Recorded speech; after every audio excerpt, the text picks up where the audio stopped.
Just thank you very much for that introduction, Allison and Bianca. I wanted to cover just a few things about how I'm situated in this world of research and research project management.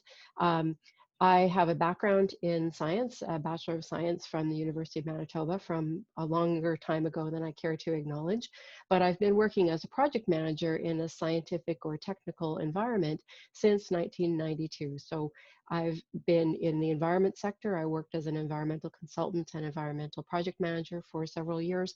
I worked as an operations manager for a large oil company based here in Vancouver. And since about 2001, I've been working in the field of genomics research. And although I work for BC Cancer as my day job, a lot of the work that we do here at the Genome Sciences Center involves anything to do with the life sciences. And that includes research projects in ocean sciences, in environmental sciences, agriculture, aquaculture, as well as uh, other animal organisms that we might want to work with for genomics research. And while we focus primarily on cancer research, because we are a genomics center, anything that has a genome is something that we might find ourselves involved with. And so I've had the experience of being involved with lots of research projects across a variety of different fields.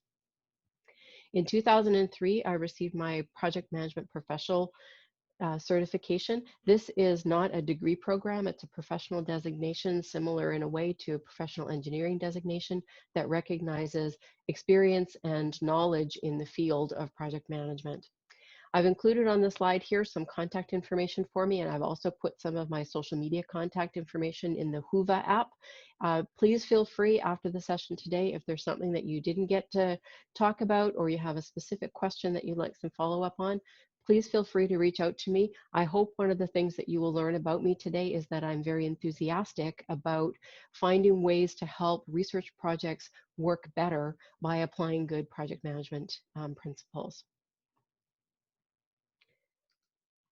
The ground rules for today: ask any questions. This is an active Q&A, and so I can provide answers as best as possible, but to do that, I need questions to be able to address. So as Bianca described, please use the chat feature in Zoom to type in any questions or comments. Don't wait until the end. This is interactive throughout, so please feel free to ask me anything at any time. Just a reminder of the principles though, because we're going to be sharing examples and information and experiences about projects that we have worked on or are working on, or challenges that we're having, I would remind everyone to please be respectful and thoughtful and kind in their comments and interactions today. So I'm going to keep going. I've prepared some slides with some background information, some common principles in project management, as well as some scenarios that I'll walk through, things that I've experienced in my role as a research project manager. Please use the chat function to ask me anything at all. That's what I'm here for. So why do we want to apply project management in research? Well, I've been doing this for a long time, and what I have learned right from the beginning was that we increase the likelihood of success of any project, but research projects as well, because with project management, because we have good control over the scope, time, cost, and quality of our projects. We do a good assessment of our risks so we understand where there might be challenges to our success or opportunities that we would want to pursue. And we use good communication to make sure that our teams, our bigger, growing collaborative teams that are now an essential part of research, are well managed and that we have good communication tools between them. Project management and research adds value because it allows us to focus project management expertise on the business of the project and allows our scientists and our research staff to focus on the science. That doesn't mean every project has to have a separate project manager. In fact, lots of projects don't need that, but they do need everyone to know and understand the principles of project management in order for it to be successful. Everyone contributes to the success of a project. We all want our projects to be successful, and so we all have the opportunity and the responsibility to contribute to the good management of that work. And lastly, project management allows us to contribute to the responsible conduct of research.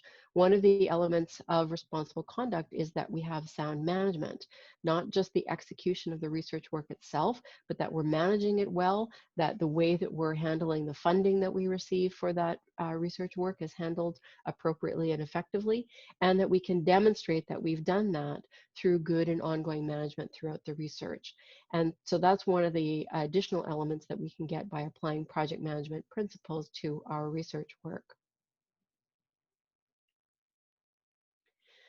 In my own team here at BC Cancer, one of the things that I have applied to not just our projects team, but our human resources, operations, procurement, knowledge translation, and finance teams are these principles of science, timeliness, and respect. Our goals in research management should be to maintain the emphasis on the science, enabling the science to happen as best as possible, and wherever we can, enable more of it to happen by being efficient and effective in our collaborations and communications and use of funding. Timeliness means that we are accountable. When we say that we're going to do something, we do that thing, and we do it in a timely manner. We meet our deadlines and our obligations. And that in everything that we do, we apply the principle of respect for our own organizations, for our partners and funders and collaborators, and for our employees and team members that work with us on those projects. And by applying a good approach to respect, we can expect respect back from all of those entities and individuals. So just a quick reminder, when we're talking about a project, this is the formal definition of a project: a temporary and progressively elaborated endeavor undertaken to create a unique product or service. Anything that we're going to do that we can sort of put our hands around and say, this is the body of work that we're doing, would classify as a project. And that's where we would apply project management principles. All of the tools and techniques that we do to ensure that our team and our work and all of our effort and our funding go towards meeting those project objectives that we've been approved for that project. Tools and techniques, some of those mundane things that a lot of you are familiar with: having meetings, writing progress reports, keeping track of our finances and our activities and outputs on our project. Those things that we do to track and what we call in project management, control and monitor what's happening, all of those things represent the management of the project work. And we're working towards those objectives, those things that we define at the beginning of the project as what is it that we're trying to achieve. The role of a project manager in research: we have three main tasks as project managers. We have to manage things, obviously, especially in including project communications with granting agencies, with our partners and collaborators, and internally with the project teams and within our own institutions where the projects are happening. We have to monitor things within the project, so looking at progress, achieving our objectives and meeting the milestones that we have set for ourselves, looking at doing any contingency planning, and when things change, that we are prepared for how to deal with those project revisions. A key feature of projects is this thing called progressive elaboration, which means that the project will change in response to things that happen within and outside of the project. We have to have good controls in place in our projects to make sure that we can respond to those changes and that we can actively make decisions. Yes, we're going to do this, or no, we're not going to do this, because it fits within the project that we are approved to do. And lastly, of course, we have to maintain budgetary control. We're funded to do certain things, and the use of those resources, those financial resources, is a key element for management of the project, and something that sometimes it is good to separate it from the execution of the research work itself in order to make sure that it's objective and reflects the needs of the project as well as the needs of the funders. How do we start these research projects? I was working with a mentee a couple of weeks ago, and one of the things they asked me about was, how do researchers get started? How do they come up with these ideas about the things that they're going to do? And often we think that it looks like this. We have a couple of people who have a conversation. Maybe in the old days they would have met at a conference. Now they might just read about each other's research online, excuse me, and then connect together to see if there's something that they can do, and they come up with an idea. Oh, we want to do this particular thing. We want to investigate more about this particular organism or this particular ecosystem. And so they sit down and they write their grant application, and then they submit it to the funders. And if all of these three things come together, then we have a research project. More often what happens is research work isn't thought about de novo. There is a research activity that happens, and there are some outputs that are reported from that research activity, and that leads to more questions and more research activities by others. And so it's rarely a brand new de novo thing. It's usually building on something that's been done so far, and this next piece of work is going to extend that or explore it further or take it in a different direction. A key thing to remember about getting started on a funded research project is it isn't just come up with an idea and start doing the work on it. There's a lot of things that have to happen in between that idea, that thing that you want to work on, and actually working on it. And in a grant funded or institutionally funded environment where you have to explain to somebody what you're going to do, and then they agree that that's a good idea and they give you money, there are often a lot of additional steps that have to take place between idea and work beginning. And project managers get involved in a lot of these things because this is the planning piece of the research work that's going to happen. It's also true, though, that the construction of a grant application or a project proposal, that work in and of itself can be seen as a project. There is a product that's going to come out of it, the grant application that is going to be submitted, and all of the work and activities that have to go into creating that document and submitting it can be managed as a project, separate from but related to the research work that will ultimately happen. We also have to remember, and this is one of the challenges I experience in my research environment a lot, is the timeline and the challenges around timeliness that we experience with funding agencies. When we think of an idea for research or we want to write a grant application to get some funding to do something, we have to remember that that's not immediate. In addition to the steps that I just talked about, there's also a huge timeline that's involved from the perspective of the funder. When they have the idea that they're going to have a competition and give out some money, there is a process that they have to go through. So from idea to execution can actually be quite a long period of time, anywhere from 6 to 24 months. And I've given you an example timeline here of a real competition where we get notice of the competition in September of 2019.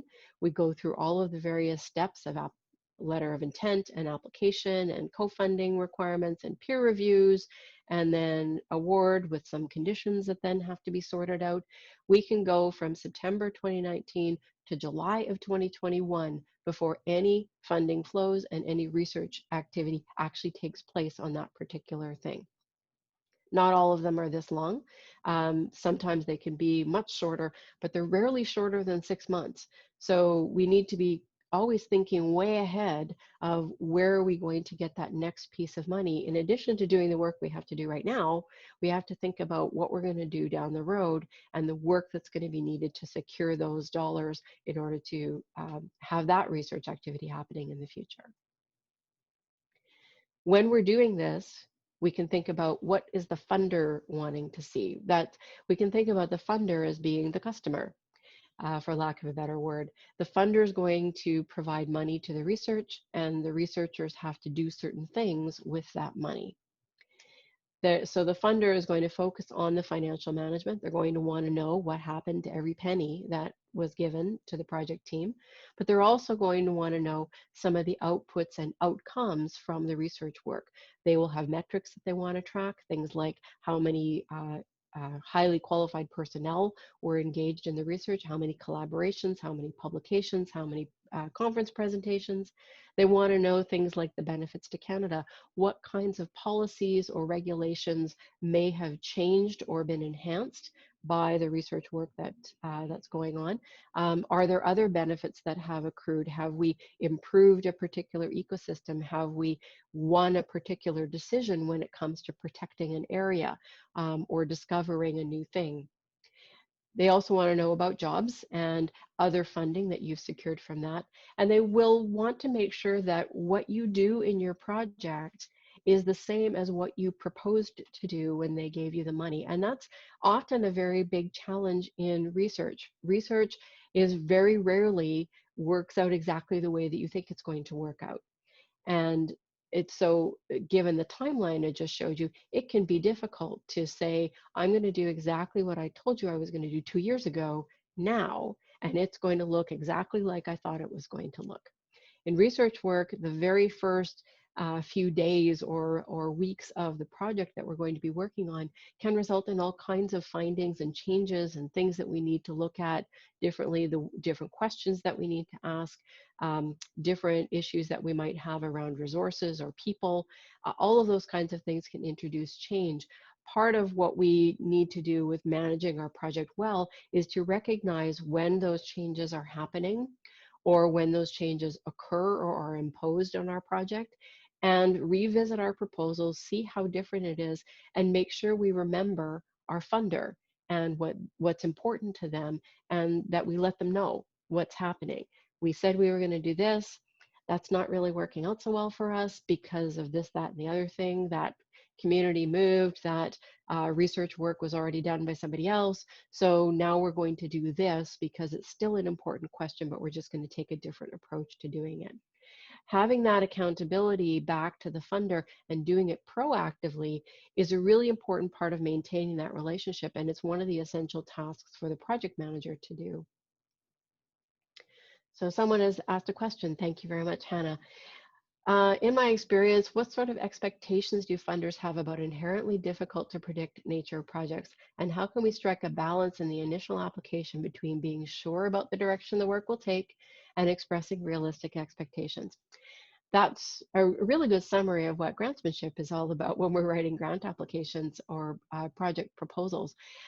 One of the key things that we can do when we're doing that, when we're writing our application, is we need to acknowledge and be honest about the uncertainties that are in there. It's not to say we don't know anything about what's going to happen. If we're knowledgeable about that particular area, part of our job in convincing the funder to give us the money for it is to reinforce that this is research, this is an unknown question, and here are some of the challenges that we might expect to find when we do this work. Not the challenges of the answers that we're going to find, but the challenges within the work itself.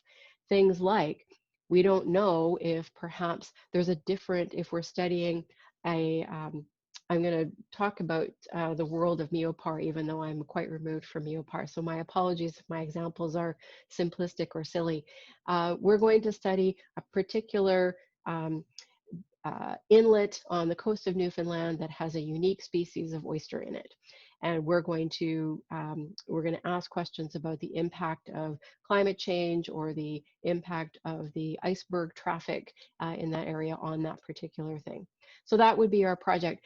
We can't write it from the perspective that, so we're just going to do this and we know we're going to get the answers and everything's going to be fine. We know that there are going to be challenges. There are going to be challenges like weather. There are going to be challenges like permitting to access that particular area. There might be challenges with the community there that we're going to interact with, who have a different take on what their industry means to them and how they're going to have it looked at. So in our grant application, we need to acknowledge those things. One of the ways I often recommend for people to do that when they're writing their grant application is to do a thing called a SWOT analysis. SWOT stands for strengths, weaknesses, opportunities, and threats. And it doesn't have to be pages long, and it doesn't even have to take a lot of time. But if you do a structured approach like that to what I call risk assessment and risk management, you will understand what are the things about your proposed body of work, your project that you're writing about, that where you can do this better than anybody else, your strengths, the things that are going to make your project have more likelihood of success. And then what are the weaknesses? What are the areas that you're going to find challenging in your project? Maybe you don't have people with sufficient training for the data analysis tools that you're going to have that you're going to need for your project. So you would identify that weakness and then explain how you're going to address it, or at least how you're going to monitor for it in the course of your project. And then the same thing with the opportunities and threats. The opportunities are what could potentially go right that would enhance the work that we're going to do. Maybe when our grant is funded, there will be another really obscure funder who takes an interest in what we're doing and decides to enhance our project by giving us a brand new research vessel. That's an opportunity that might occur, and we can anticipate that if we're familiar with our field. And lastly, we can deal with the threats. So what are the things that might undermine our success, that might interfere with our ability to be successful?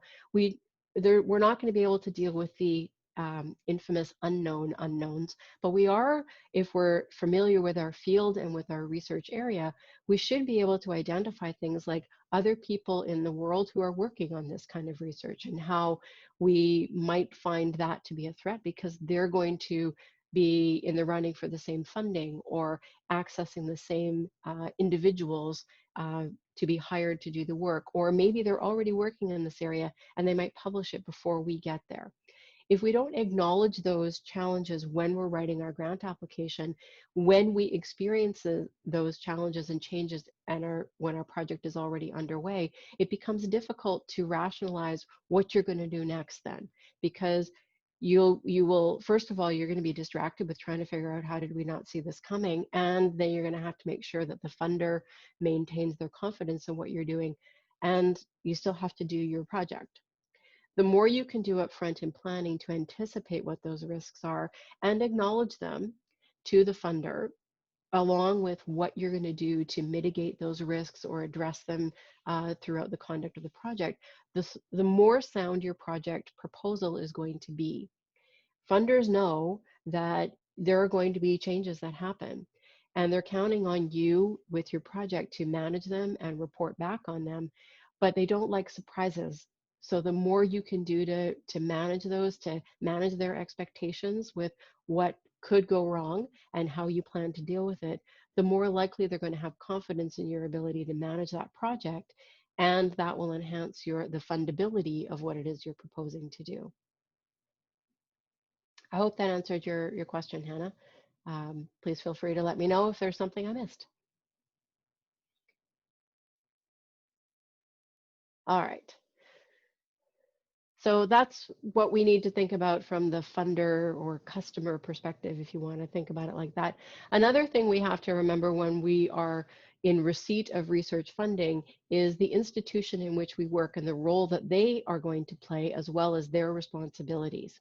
So a key thing that's often forgotten when we get research funding is that a funding award, a grant, or a research contract is, I shouldn't say always, but most often, the award is to the institution where the principal investigator is appointed. It's not a personal award to that individual. Now, there are some that are, but for the most part, if you get a research contract from Genome Canada or a grant from NSERC or CIHR, it goes to the institution where you or the principal investigator is appointed. And then the principal investigator, on behalf of the institution, conducts that work and manages that research. But ultimately, the institution has that responsibility back to the funder, and they're counting on the research team to do the work and let them know if there's any challenges, and also often to work directly with the funder on their behalf. But ultimately, it is the institution that has that accountability for the funding and for the work. They're also responsible if there's co-funding associated with our projects. So co-funding means you're going to get money from this person and this person, and you're going to combine it together to do your project. You then have two funders that you're accountable to for the work. The institution has a role to play sometimes in managing that co-funding relationship. The legal agreements that would be put in place with the funder would be the responsibility of the institution. The investigator would be a signatory or at least aware of the contents of that agreement, but it is the institution's responsibility. Things like research ethics boards, if that's applicable, biosafety awards, animal safety management, radiation safety, all of those things are the institution's responsibility. And so there will be requirements within the project to meet all of those things as well. And lastly, intellectual property management and commercialization is the responsibility of the institution. Again, the award is to them, so the intellectual property, while there's going to be relationships and sharing between the principal investigators and the collaborators and the participants, ultimately it's the institution that has that responsibility to make sure that's clear and understood before the research work begins.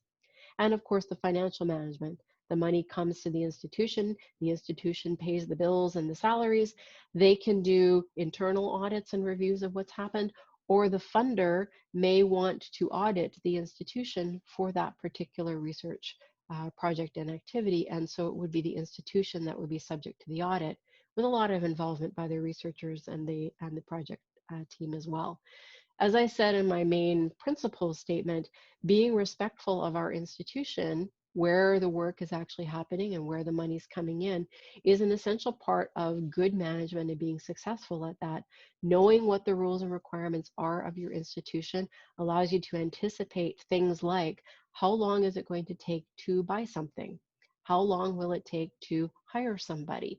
Who do I have to talk to get an update to the agreement with the funder, and following the rules and requirements of the institution in order to make sure that the research work flows well and isn't disrupted by administrative or bureaucratic issues. Just going to take a sip and see if anybody has any questions about that.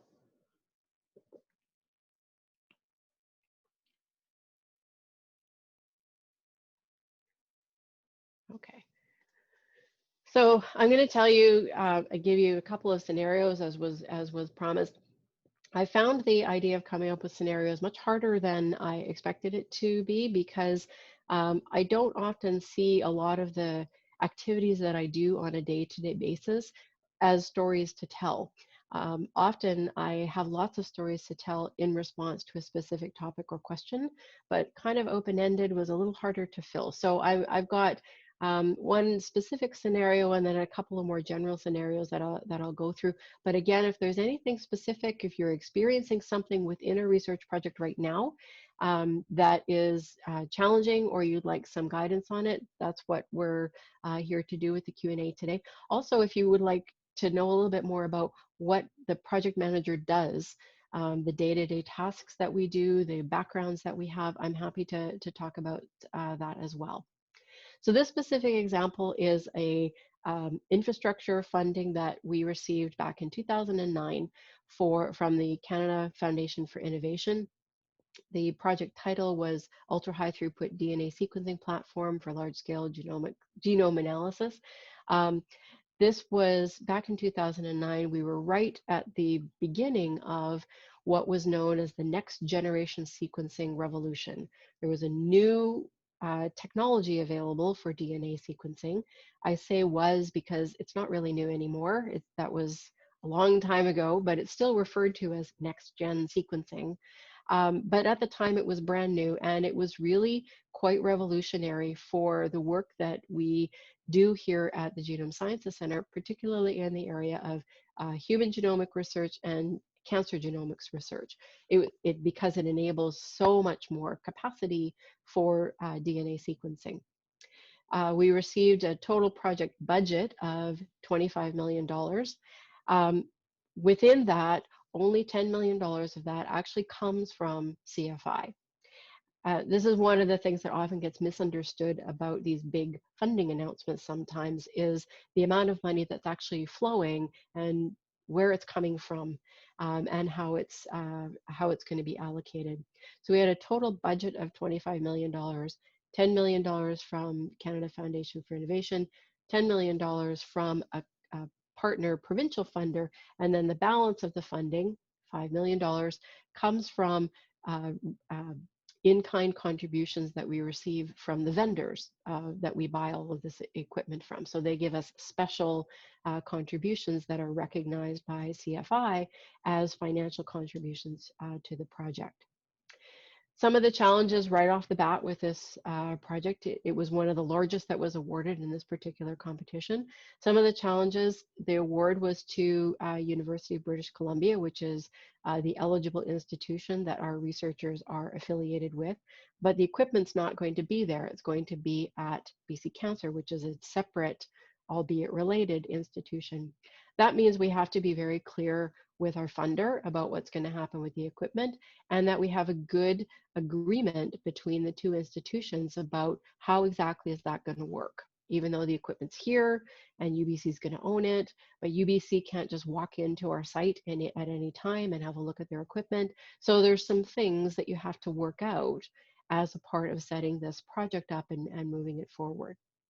And as I mentioned, there's also these co-funding obligations and making sure that it's clear who's responsible for doing that and reporting on it and capturing all of the value of those things. So the issues that the institution would have to wrestle with, as I said, the co-funding is very clear, but it still is something that needs to be managed well. The ownership and control of the equipment. And lastly, the performance, how you're going to measure when your project is finished. This is an infrastructure project, so essentially we're giving you money to buy some equipment. But it's also a research project because you are committing to use that equipment to do research activities. And those research activities are somewhat unspecified, the way that the proposals are put together. And again, the timeline. So this 2009 competition, again, we got the notice of award. It would have been in late 2009, early 2010. We didn't actually launch this project and start purchasing the equipment until 2011. And we were finished with all of the purchasing of the equipment by the end of 2013. And I put complete in quotes because it's not really clear sometimes with these projects. Is it complete the day that the last crate with the piece of equipment arrives at your institution and you can say, aha, we're done, and now we can write our final report and we can move on? Or is complete something that means you have to have the equipment and run it for a little while and actually do some research and demonstrate that it's being useful to you and to the research community that you're supporting? So it's important to try and get clarity from the beginning about what those things mean, which we didn't have in 2009 when it was written, but 2012 and 2013, as we were completing the expenditures on the project, we were starting to learn a little bit more about what complete meant, which meant 5 years after you received that last piece of equipment, that's the period of time that you have to do all of your reporting. And the effort and management that's required to do those things was not something that we had originally accounted for. It's something that is missed occasionally with these very large projects, the amount of administration and management that's going to be required about it, but also conversely, even within the smallest project, there are still some administrative and management elements that need to be completed, and knowing right up front who's going to be responsible for doing those pieces of work and where are they going to get the information that they need in order to do it can make that easy or hard, and therefore low effort or high effort for the people involved in the project. That's why I put a big emphasis on planning when I'm involved with research projects. Planning as much as possible, talking about all the different, this might happen, that might happen, what would we do here, who's going to be involved, how are we going to deal with this scenario or this particular issue when it comes up, but also maintaining good communication throughout the project, and having regular conversations and meetings with as many of the project participants as you can, just to make sure that you're not missing anything. So the mechanisms we had for control in place on this project, we had that interinstitutional agreement, again, the connection between UBC and BC Cancer allowed us to allowed us to understand who was going to do what, who was responsible for what, and it gave us a place to go in the event that we didn't understand something or we had a conflict about something. We could go and look at the agreement and say, what did we agree to do? And then we would follow that, or we would have a conversation about changing it if necessary. We also had to make sure that if it was linked to other agreements, like from our provincial funder, that we were consistent across all of those things. So it's making sure that we understand all of that. And that means reading long documents, making notes, flagging things that you don't understand, asking questions about why something is set up in a particular way, and making sure that you know where to look later on when you have a question about that. The financial management back to the funder was done by UBC, but the project management was done here at BC Cancer. And so the day-to-day financial management, approval of expenses, review of the budget versus expenditures today, all of that was done within BC Cancer because that's where the work was actually happening on the project. Does anybody have any questions about that particular project or infrastructure projects in general?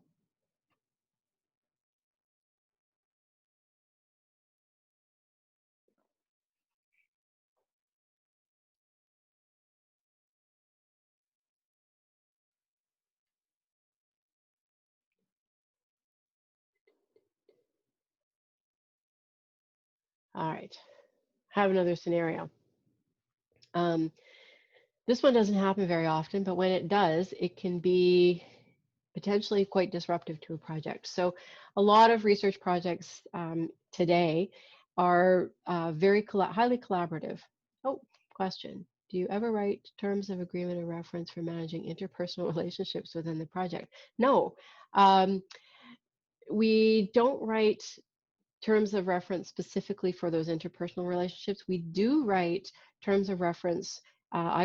Usually call them a terms of reference document. Sometimes people refer to them as a project charter or a sub-agreement, but the charter and the agreement tend to have more legal connotations than what we're going for. In terms of a terms of reference document, usually we prepare this when we have a small-ish subset of the research project team that's going to be tasked with looking at a particular thing. And so, for example, in one of the large projects that I'm involved in, the personalized oncogenomics program, we have 5 different working groups within that project. One group that just focuses on data management, one group that focuses just on publications, one that focuses just on ethics. And we have a terms of reference document for each one of those teams that says, this is what the team's about, this is what they do, this is what they don't do. These are the things that are out of bounds or out of scope for that particular team. This is who's in it, this is how often they're going to meet, this is the chair, so that everybody that's in that team knows and understands what's in their area and not in their area, and what their responsibilities are within that. A memorandum of understanding is another example of, again, a bit more a formal type of agreement. And MOUs, they tend to be either really big or really small, and they can be very effective at getting things started. So if you're starting a new initiative, a new partnership with another institution, we just started last year a more formal partnership with, I should explain. So we are Canada's Michael Smith Genome Sciences Centre at BC Cancer. There is another lab, the Michael Smith Laboratories at University of British Columbia. And they are independent because they're part of separate institutions, but they were founded on the principles, and in one case founded by Dr. Michael Smith. And last year, we started to work on establishing a more formal relationship between the Michael Smith Labs and the Genome Sciences Center. And so we created an MOU for that that said, this is why we're doing it, this is what it is that we're going to cover, these are who are the people that are going to be involved. Again, this is what we're going to talk about and work towards, this is what we're not going to talk about and work towards in this. And the purpose of the MOU was not so that we had a formal agreement, not so that we had rules around interpersonal relationships, but it was around satisfying the needs of the institutions to understand that we were having a relationship between our two departments, but that it wasn't a formal agreement between us. Formal agreements mean industry liaison offices and lawyers and legal departments. It wasn't that, but it was still something fairly formal because we want to do things like make a website and have a seminar program that would be branded with this new arrangement. So the memorandum of understanding was a great tool for us to use there, a little bit more formal than a terms of reference, not as formal as an interinstitutional agreement. And it gave us that right level of formality and details. With the terms of reference, you get a little less formality, but still for individual teams. In terms of managing interpersonal relationships within a project, I don't have an example of how a written agreement would work to do that. Certainly, leaders and supervisors and managers within a research project or within a project team would be responsible for and accountable for the ways in which the people interact together, and certainly establishing some basic rules of respectful interactions, the tools that you're going to use for communication, whether that's email. In this day and age, a lot of people are using Slack or some other kind of chat mechanism, making sure that everybody knows what the rules are for how those things are going to be used and why helps to minimize challenges in those interpersonal relationships. I don't know if I've addressed your question, Hannah, but hopefully I've talked a bit about it. Yeah, MOUs are something that government organizations do often use, often again as a precursor to a more formal agreement, maybe a contribution agreement, or just a contract or award from a government agency to an institution or to even to launch a new organization. They like the MOU. It allows them to, again, sort of set the framework for what that agreement is going to do. A challenge I find sometimes with making an MOU a very formal and detailed thing is that it's not actually a binding agreement. It is literally a memorandum of understanding, but it's not a legal agreement. And if you're not very careful about making sure that everything that you talked about in the MOU is reflected in your agreement, you can end up with the possibility of conflicts. I'm an advocate of keeping MOUs simple because they should just provide you with that framework of what are we trying to do, not what are we going to do, what are we trying to do by having this particular thing, what are the main points we need to accomplish with this work, what do we need to cover in our agreements, who needs to be involved, and what's included and what's not included in what we're talking about. That last piece is very important for a lot of reasons. It's a big part of scope management, and if you're building an agreement and an MOU, that in and of itself could be a project. And so making sure you understand what's included and what's not included can really help people when they run into challenges of, should I be working on this? Is this a part of what it is that we're doing? If you have that documented, what's in and what's out, it allows people to at least start that thinking process of, should I work on this or should I not work on this? Or should I just ask somebody, hey, are we sure that this is a part of what we're doing? Because it says right here that it's not. It gives that accountability to the future of the work that goes on. Again, like research, we're not going to know what we're going to be doing 6 months or a year from now. We can have a pretty good idea, but there's a lot of things that might interfere with that. And those documents, MOUs, terms of reference, project charters, allow us to have a framework that we can refer back to about what we intended to do. A statement of intent or a letter of intent is another example of a document that you might use that says, this is what we intend to do. It doesn't say what we're actually going to do. It doesn't say where we're going to end up, but it talks about why we're having this conversation and why we're starting to work together. I don't know if I've touched on all the things that you wanted to touch on, guys, but if I haven't, let me know in the chat box, and thanks for the question. So another scenario I wanted to describe is when we have a change within a team, and particularly we have a principal investigator. As I was saying, a lot of research projects these days are not individual researchers, but collaborative teams working across institutions and sometimes across national boundaries. And that's great because we have a lot of opportunity to learn from each other and to contribute beyond our own backyards. But it does mean that we're adding complexity to the work that we're doing. So this is something that really happened. We had a 7-year research project involving pediatric cancer genomics. And one of the researchers who is based here in Vancouver um, decided to leave. And they weren't leaving Canada, they were just moving from one institution based in Vancouver to another institution based in Vancouver, but still quitting one job and going to another job. But they wanted to maintain their involvement within the project, and most importantly, still have that portion of the budget that was allocated to them follow them to their new institution. And we had to, because it was only 6 months into the start of this long project, everything was fresh in our minds about what the agreement said, about who was responsible for what and how things were going to flow. But we had to refer back to those things to make sure that this was possible, that it was okay in the terms of the original funding award to the host institution in the US, through our sub-award to our institution here, and the sub-awards to the various investigators in the Vancouver environment.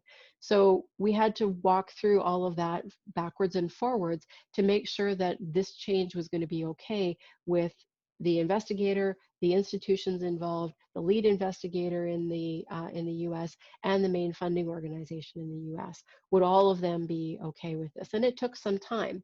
It probably took another year to actually work out all of the details of these things. And we did transfer the work and the funding to this researcher at their new institution. Part of our consideration around that was the amount of time that had passed and the amount of time that was remaining in the project. If this had been 6 months prior to the end of a 7-year project, we probably would have handled it differently, because the amount of work and effort involved in making this particular change, with probably a very small portion of the budget remaining, all of the data management and sample handling issues that would now have to be considered because so much time had passed and so much work had already been done, we might have had to handle it quite a bit differently given the time frame when this was taking place. All of those things are a factor in deciding this. And when we're working through these things, it's not about trying to find a reason not to do it. It's about trying to make sure that we find the mechanism by which we can do it, and everything's going to be okay. The project will still flow smoothly. Nobody's going to be upset or surprised. We're not going to break any of the rules of the institutions or the funders around this. In this particular project, because it involved samples from cancer patients, we also had to think about the consent that had been secured for those samples and how that was going to work with a new institution being involved. Did their ethics board now have to play a role in what it was they were doing? Again, later on in the project, that would have been a much harder knot to untangle than it was early on in the project, but it still takes work and effort to do it. And making sure that we keep everybody on side, this PI, the lead PI, the institutions, and the funders.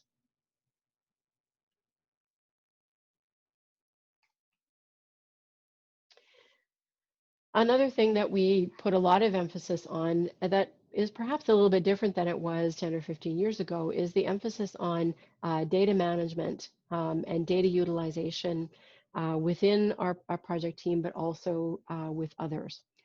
So this is a somewhat real example. I've changed the facts to protect the participants in this particular situation. But we had completed a research project where, as a part of that project, we had received data from another partner in that research project, an international partner. They had transferred data to us in order for us to use and do our research. But they came with conditions. There's rules when you get somebody's data, when you get somebody's samples, there are rules that you have to follow in terms of protecting those things and using them for the purpose for which you were given them. And we came to the realization that the data that we had received from this other institution for our project had then been shared with another researcher at another institution without considering the rules and requirements that were in place for the use of that data. And it may not seem like a big deal, but there's a lot of backtracking that you then have to do in a situation like this. You have to figure out what you now have to do in order to protect this. First of all, you have to confess, we made a mistake. Then you have to figure out what you need to do to correct it, not by pulling back the data or pulling back the samples if that's the case, because that's too late. Their work's already now been done using that data and those samples. So what can we do now to make this particular situation right? And that involves looking back at what we should have done and what can we do now in order to protect all of that. It also is our responsibility as researchers to learn a lesson from this and figure out what kinds of things we're going to put in place now to prevent this from happening, not just about that data and that researcher and that partner, but overall, how can we learn from this lesson so that we put good controls in place so we don't ever have to deal with this again. We don't make the same mistake with somebody else's data with a different researcher. And that's the lessons learned piece from project management is a critical and often missed part of what we do with research projects. This was beyond the completion of a project, so it could be seen as a little bit outside of the project itself, except because this gap existed and was found to be vulnerable, we didn't actually complete the original project. We had this thing left undone, the control of the data that we had been made custodians of. We didn't actually do the things that we were supposed to do with that. So we have to make sure that we learn that lesson from this particular thing, but also reinforce whenever we are closing out a project, any kind of project, a research project, an infrastructure project, a proposal writing project, an agreement development project, we need to make sure that we have that closing time of our project to make sure that we've done all of the things we said we were going to do. Not just the details that we wrote in our proposal, but all of the things that are our obligation to the funder and our partners and for the research work that we've done. And we also need to take the time to learn some lessons. What worked really well in that project? What could we learn and did we learn from this project that now we could apply to all of our other projects, ongoing and future, that would make them run so much smoother? Did we learn about a new data management tool that is just great? And wouldn't it be wonderful if we use that all over the place? Did we work with a vendor for a particular product and the experience was just horrible? And we want to make sure that we never do that again. How can we capture that information and make sure that we carry it forward so that other projects don't have to learn those lessons the hard way? Because those other projects might be our projects as well. Does anybody have any questions? I know I'm the speaker and so I'm doing all the talking, but I'm hoping that if you have questions, you'll be sure to bring them up during the session today.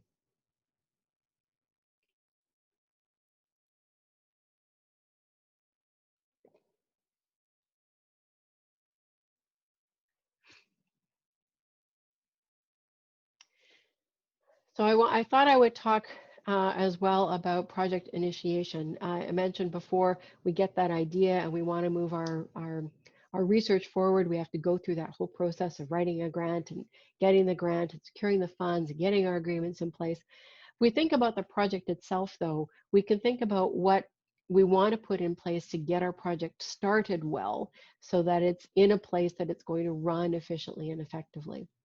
And thinking about those things at the time that we initiate our project, at least when we come up with that idea, that's the time that we should start thinking about defining those things and giving ourselves those boundaries so that we can be successful in achieving the thing we want to achieve. First, we have our strategic question. We should know what is the problem that we're trying to solve. And research is often, it's answering or asking and answering open-ended questions. The difficulty with that is it's really hard to make a project about that, because how are you going to know when you're done? Every answer that we get leads to more questions. So we need to make sure that we understand what exactly is the problem that we're trying to solve, and be able to define a short-term gain. So the thing that's going to be different when this work is over, what are we going to have that's different that we don't have today? And that could be more knowledge and information. It could be more tools. It could be a new policy or a statement. It could be a white paper about something. All of those things could be, that's what we want to have at the end. We also want to have that longer term goal. How is the world going to be different because of this thing that we have done in this project? What are we going to do next? Or what are other people going to be able to do next because of this work that we are doing? And then specifically, how does this project, this work that we're going to do, contribute to solving that problem or answering that question? And I like to think about this selection process like this. We have our strategic question, the thing that we want to solve, the question that we want to answer, our short-term and our long-term goal, the thing that we want to have, and how is that going to make the world different. But there's a lot of different ways that we could accomplish that. And we have the conversations about if our strategic question is about, I often use a very simplistic example here. My strategic question is, my apartment where I live is very cluttered, and I want to have a living environment that is less cluttered and more ordered. So I would think about all the ways that I might achieve that strategic question, or that solve that particular problem. I could move. I could get rid of half of my stuff. I could put my stuff in storage. I could have a garage sale. Um, I could just learn to live with it. I could spend more time at work and less time at home, and then I don't have to worry about the clutter in my apartment. There's all kinds of ways that I can solve that problem. I have to think about my long-term goal though, and not living at home anymore is not, in my own home, is not something I really want to do. But all of those ideas that I come up with, ways that I might address that question, they're all valid. They all have pros and cons associated with them. So I want to make sure that I capture all of them, but then do an assessment of each one of those ideas and why one might work, or why one might be better than the other. Moving, not a good idea. Um, and there's a lot of reasons why, but feasibility is probably a big one. Getting rid of a bunch of my stuff, that's not a bad idea. Half might be a bit much, but maybe I could look at slowly winnowing myself of my books and things like that. And so I would work through all of the different ideas, come up with the reasons why something might work or why it might not work. And from all of that, I pick one of those ideas. And that becomes my project. That's the thing that I'm going to work towards now to address my strategic question. I'm going to get rid of 10% of my belongings in the year 2021. And so that's my project. I have a measurement. I have a volume of stuff that I'm going to reduce. It doesn't involve moving. It doesn't involve putting things in storage. So I need to make sure that those are documented as things that I'm not going to do, so that I don't forget. But I now have a project, a thing that I'm going to develop a plan for, and all of the different areas of the project that I'm going to work on with respect to that. From that, we then move on to planning. We define our scope, the schedule that we're going to follow, the costs that are going to be involved in doing that, the quality of the work that we're going to do. So remember that quality is related to but separate from scope. Scope is what work we're going to do, and quality is how well do we need to do it so that the output of our project meets our needs. Quality does not mean as good as humanly possible, just like timely doesn't mean as quickly as humanly possible. It means in accordance with what we define as our quality criteria, what we define as our schedule for our project. And if we do a good job in planning for all of those different elements, and then we follow that plan, feeding back into it any changes that occur or that are required or that are imposed on us, we can then manage our project well and end up at the place that we want to end up with our product from our project, our apartment that has 10% less stuff in it, And we've done so in a way that we understand how we got there, what we did, what changed over the course of the time, and we learn our lessons from that project. We're going to do more decluttering, more downsizing. What can we learn from this year's downsizing that we can feed forward into next year's project?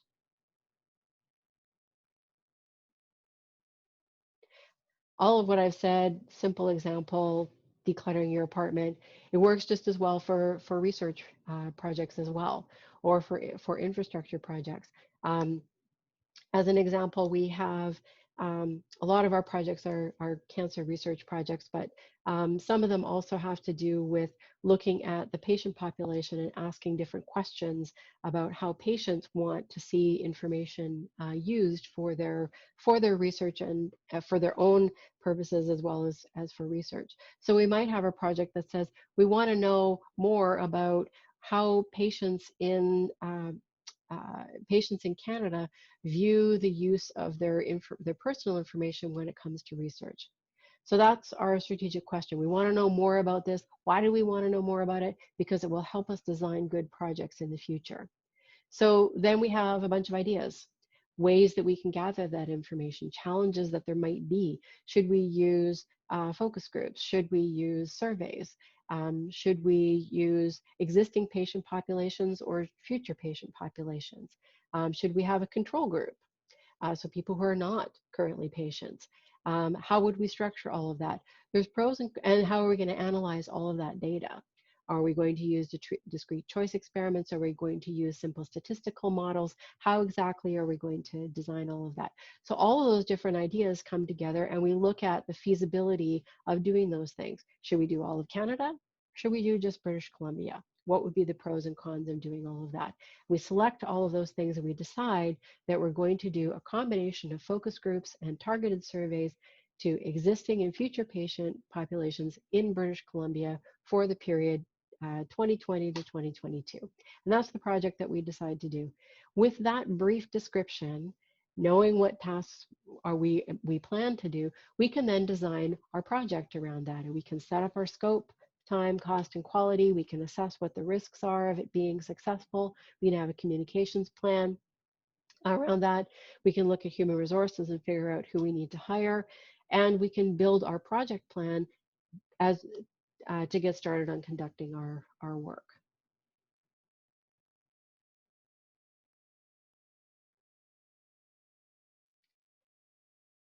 Any questions?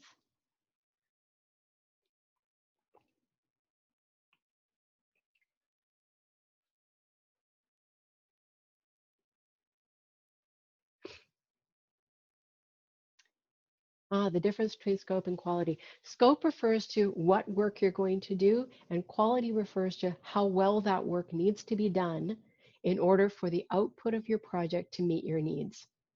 So if you think about scope as being what work you're going to do, or maybe another way to think about it is how much work you're going to do, quality refers to how good does each one of those pieces of work need to be.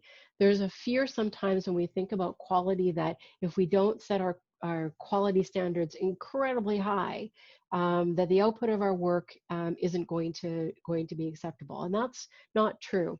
Some of you may have heard the phrase, better is the enemy of good enough. It's been in the media lately, I think. And better is the enemy of good enough means when we say what we need is this, I need to get a sandwich for my lunch. If I said, but I want to get the best quality sandwich possible, it might mean that it's going to cost me more. It's going to take me longer to find it. I'm going to have to go there, which puts myself at risk because I got to go out into the restaurant. Or I could just go to the fridge and grab a sandwich from the fridge. Probably not as tasty, but it meets my needs because I don't have time to go for lunch and I don't necessarily want to spend a lot of money on it. So that's the scope of that particular project that I just described. The scope of that project is the sandwich for the lunch. The quality is all of those other things that we talked about. How good does it need to be, and how good does all of the work need to be in going to get it? Hopefully that answers your question. Do you have advice for managing up, where you need to manage your own supervisor? I do.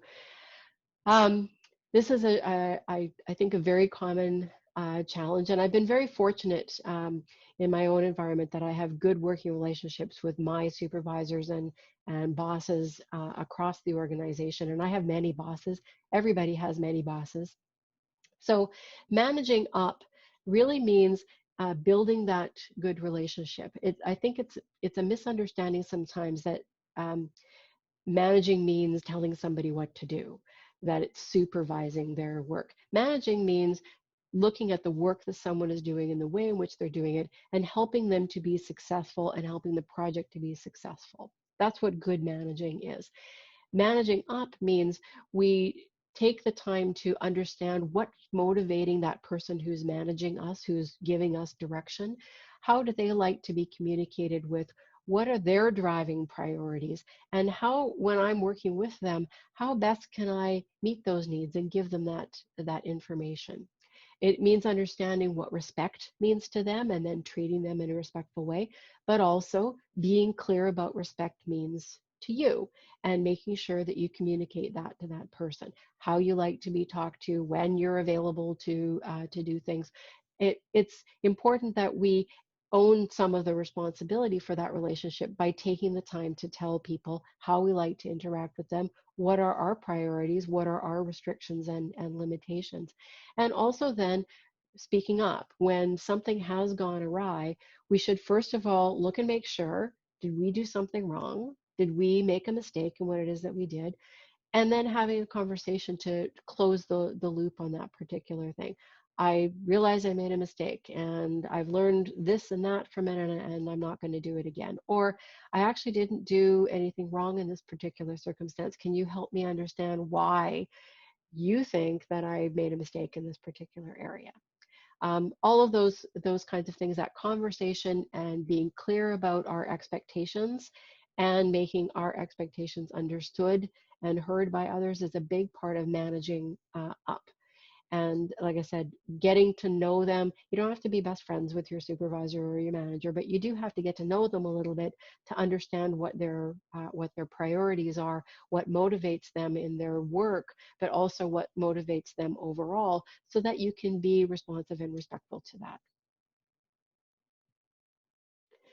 All right, funding and grant opportunities are dependent on numerous socioeconomic, political, environmental factors. How do you manage the stress around financial up and downs in the project cycle, and what are the best practices for financial sustainability and common gaps in funding, how best to address these gaps? Wow. Okay. Yes. Part of the difficulty is for researchers generally is that you are dependent on somebody else to give you money to do the things that you're wanting to do. And there are definitely ups and downs in the political environment, which is where a lot of the funding comes from, the socioeconomic environment, what things are important to society, and so which then dictates where that funding is allocated, and the ups and downs in the funding cycle. And that's not just money that's awarded to you, but the cost of things, the changes in inflation, availability of resources, all of those things can be a challenge and can be that up and down in the project cycle. So how do you manage the stress of it? A big part of it is, some of you may remember there used to be a cartoon, and one of the mottos that came out of that cartoon was "Knowing is half the battle." And that's really true here. You have to be paying attention and keeping an eye on what's happening in that funding environment with that particular funder. Like I was just saying for the manager, what understand what the priorities are for that funder, what's important to them, and do your best to try and anticipate that within your capacity to be able to do that. So being aware of what's happening, try as best as possible, not be taken by surprise, is a really good way to manage the stress of that. The best practices for financial sustainability are keeping an eye on what's happening with the money in your project. The worst thing that can happen, again, a surprise, is that you get 1, 2, 3 years into your 5-year project and only then sort of do the math and realize that you're going to run out of money.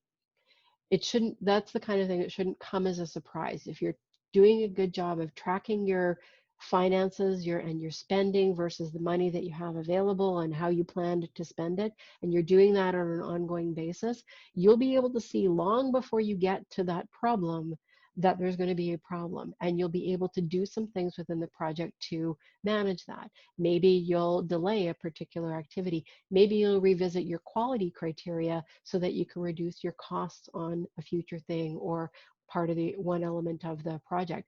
Maybe you'll go back to the funder and say, look, inflation has caused us to have to spend twice as much on this particular thing. We're only going to be able to do 1,000 instead of 1,500 of these things, but that's okay because we'll still have enough power in our study to do something.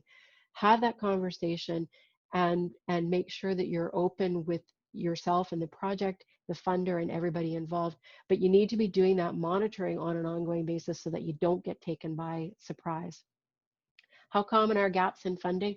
Gaps in funding are fairly common. It's almost entirely the rule that when you ask for funding for a project, if you ask for $100,000, you're going to get $90,000. It's very rare that you get everything that you ask for. Even if your total award is, you ask for $100,000, you get $100,000, read the fine print. There's usually something else in there that you also have to do that wasn't originally in your proposal.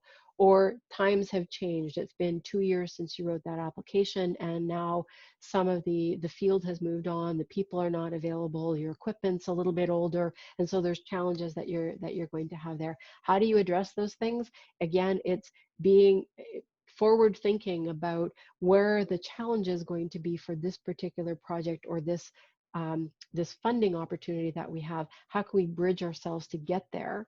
So maybe we have to write some other grants or secure some additional funding, but it's that always paying attention to it. It's something that project management overall is something that you're doing all the time in your research project, and everybody's doing it all the time. The project manager definitely, but the PI, the lead researchers, the field technicians, the trainees, there's an element of project management of what they're doing all the time, because in addition to the hands-on work that they're doing, should be thinking about, and what is this going to mean for the scope of the project or the quality of the project or the risks of the project, and have a responsibility to provide that feedback and input into the project and raise a flag when it looks like there's going to be a problem. The worst thing we can do, particularly with finances, is pretend it's going to go away. Or we'll just figure that out later. I've seen that so many times. Yep, that's going to cost us twice as much as we thought, but we'll just figure that out later on in the project. The time to figure it out is right now, not later, because later you'll have spent all the rest of your money too. Okay. Hopefully that answers your question. All right, and I think we just have a few minutes left, so I'm going to skip way ahead in my slides, although albeit slowly. Oops. So the takeaways. Hopefully what you've learned from some of the things that I've talked about, and I'd be happy to answer more questions or address different topics in the future as well, is that, as I was just saying, project management is something that you do all the time. It's an active thing. It's not something you just do when you write your proposal. It's not something you just do when you make your plan and get started. You're planning, controlling, and monitoring and responding to changes on an ongoing basis, and using the information from the project to feed back into the project in order for it to be successful. I didn't have time to mention this, but I like to think about, as I mentioned, scope and quality. Those are two separate things. They often get thought about as one thing, but scope and quality are separate, and they live in balance with the time, the amount of time you're going to spend on the project, and how much things are costing in a project. And when you define your project and you get started, your scope, time, cost, and quality, you can consider them almost as fixed. And then when you have changes in your project, a key person leaves, something costs you more than you thought it was going to cost, a new deadline has emerged or a new opportunity for a conference has come up, you need to look back at your project and think about that scope, time, cost, quality balance. This change is happening, or this is a change I want to make. So what else do I have to change in the project in order to accommodate that? We do this, we keep track of all of this by writing it down. reams and reams of documentation, whether it's paper or electronic, mostly electronic these days, but we need to record it for ourselves and for future projects that are going to look back at this and say, we want to do something similar. How did it work for them? We need to write these things down. We also need to be able to show the funders and our institutions that we're managing things responsibly. They're not just going to take our word for it. We need to make sure that we've documented what we're doing, why we're doing it, and particularly why we're making changes. And ultimately, project management really is common sense. We think about it in a very serious, scary way when we think about it in terms of research, but there's lots of things that we all do every day that are managing the projects of our lives, and they're just common sense things. Your bus pass is going to be expiring on November the 1st, so you're probably going to buy a new one before November the 1st. Guess what? You've just managed your own little transportation project. It's common sense.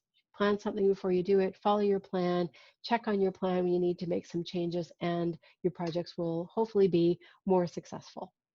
And with that, I will stop and take a breath.